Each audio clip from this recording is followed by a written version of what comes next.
खुराक महंगी हो गई है, इसी वजह से अंडा भी महंगा है और खुराक भी, वो चिकन भी महंगा है, इस वजह से महंगा हो गया है। हम रिक्शा चलाते हैं, 500-600 तो हम सारे दिन में बचाते हैं। गैस गूस निकाल के, इतना महंगी गैस है, तो हमने ये गोश्त वोश्त तो हमसे बहुत दूर है जी, सीधी बताएं।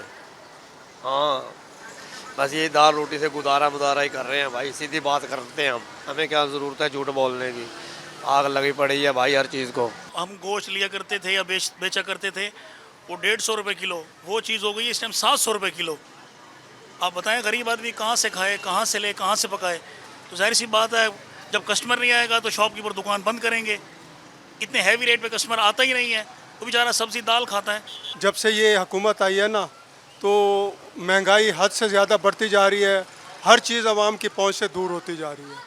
बेहतर है कि इस हुकूमत को चाहिए कि अब खुद खैर बात कहें और खुदा हाफिज़ कहते हुए यहाँ से चले जाए, बल्कि ये मुल्क छोड़ के चले जाए। 200-300 रुपया जो है ना लोगों की पहुंच में था, अब जो है ना ये बहुत महंगा हो गया है। अब लोगों की पहुंच से यानी कि दूर हो गया है। इतनी महंगाई हो गई है कि लोगों का जीना जो है ना वो अजीरन हो गया है।